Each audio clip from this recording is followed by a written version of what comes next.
բարով ձեր մեկնակետին ասուլիսի, նաև ես խորհրդանի ուրիշներին, սրանք այսիկ են առանցքային դերակատարում են, որոնց շուրջ պետք է այո անգիմությունը նաև միավորվի։ Խոսեցիք այստեղ նաև միասնական պլատֆորմի առաջարկի մասին Իշխան Սաղաթելյանի, ժամանակավորապես այո սառեցնել էր ընդդիմադիր իրենց փոխադարձ մեղադրանքները։ Ուզում էի հասկանալ հստակեցնել դա ձեր Հայաստան դաշինքի առաջարկն է, թե անձնական առաջարկ Սաղաթելյանի կողմից եւ ինչ անել, որ պահպանվի այդ առաջարկը, որովհետեւ տեսնում լարում է հարթակներում, այստեղ էլ նշեցին, որ շարունակում է մնալ եւ նաեւ ձեզ առաջվող թևում եւ թևերում եւ այլն։ Երկրորդ հարցը եկեղեցու հետ կապված խոսեցիք, բայց ճգնաժամն ինչպես հաղթահարվի, եկեղեցու պարագայում կարճաժամկետ հեռանկարում, ինչպես եք տեսնում այս խնդրի հաղթահարումը, որպեսզի մինչև վերջին եպիսկոպոս այսպես չգնան իշխանությունները, եւ նաեւ մեկ դիտարկում էր, ես որ գալիս էի ասուլիսի, այստեղ դուրս եկան մի քանի լրատվամիջոցներ, ասացին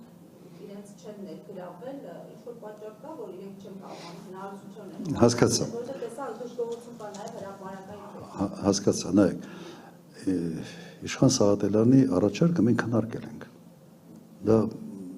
ինքը իր գաղափարն է, բայց մենք քննարկել ենք։ Իհարկե, ոչ թե հավանություն տալ, քննարկել ենք եւ իսկապես ճիշտ է դա անել։ Այստեղ ես որևէ խնդիր չեմ տեսնում, ուղղակի պետք է կոնստրուկտիվ մարդկանց հետ բանակցել։ Հիմա ինքը ում հետ հանդիպել, քննարկել այդ հարցը, բոլորը ողջունել են։ Բայց մեկ հարց է մեր իրականության մեջ, դու ողջունում ես, բայց հետևում ես, թե ողջունում ես ու հակառակն ես անում, այդ չգիտեմ։ Հիմա կփորձենք եւս մեկ անգամ հետևողական կփորձենք նպատակին հասնել։ Հիմա եկեղեցու հետ կապված, նայեք, ես մեկ անգամ ասել եմ, որ ես տեսնում եմ, որ Նիկոլ Փաշինյանը մոբիլիզացիոն ռեսուրս չունի եկեղեցու դեմ պայքարելու համար։ Եվ երևի տեսնում եք այդ վերջի պատարակները ինչպիսի բնույթ են արդեն կրում, ոնց որ չի կարող հետ քաշվի, բայց ուժն չի երիկում առաջ գնա, սա այն դեպքն է խաչու մագու, не хочу, не могу, արդեն այդ բաների մեջ է, որ ասում է и колется, и хочется, и колется, и мамка не велит, ռուսները տես մի բան ունեն, մի արտահայտություն ունեն։ Սա նշանակում է, որ դեռ եկեղեցին պիտի հասկանա, որ այդ ճնշումները լինելու են եկեղեցու նկատմամբ, բայց եկեղեցին պետք է իր ներքին ամրությունը ուժեղացնի։ Օրինակ ես մի քիչ ավելի կտրուկ կքայլեի, թեկուզ հարգում եմ այն մոտեցումը, որը վեհապար Հայրապետն է որդեգրել, բայց ես ավելի կտրուկ քայլերի կգնայի։ Կոնկրետ եպիսկոպոսների նկատմամբ, քաղաքացիների, որոնք ուղղակի բանը այդ արենցիրի բանը կորսրել են։ Հիմա ինքը այդ ոչն է ընտրել, ես մի քիչ այլ ոչով կնախընտրեի շարժվել։ Եվ վերջի բանը դուք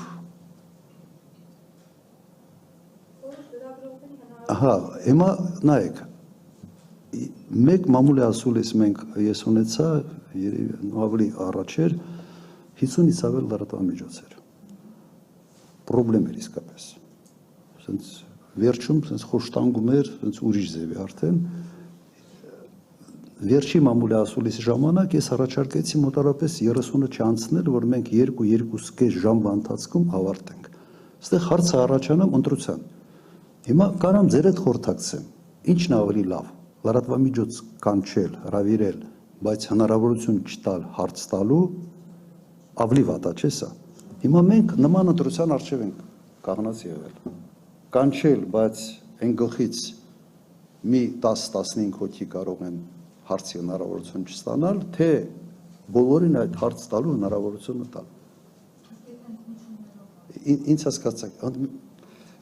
պատճառը միայն սա է։ Եվ որոշակի սկզբունք, լրատվամիջոց անպայման լինի եւ սենց ասեմ, մի ցանկ ավելի շատ նայենք հետեւյալը։ Այդ լրատվամիջոցը ինչ տեղ է զբաղեցնում լրատվական դաշտում, դիտումներ եւ այլ, եւ ինչքանով այդ լրատվամիջոցը սենց բանի մեջ է, Զաշորին է ասած այդ ֆրազը, ուղղակի ուզում եմ օգտագործեմ։ Սա է ընդհանրապես։ ուրիշ պատճառ չկա։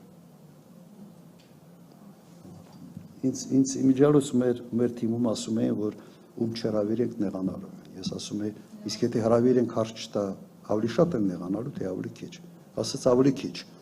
Ասի օքեյ, ուրեմն գնանք այն ճանապարհով, որտեղ այդ ավելի քիչ նեղանալը, ավելի փոքր, ասենց ասեմ, բացասական ինչ որ ֆոն ունենալու ճանապարհով էսր։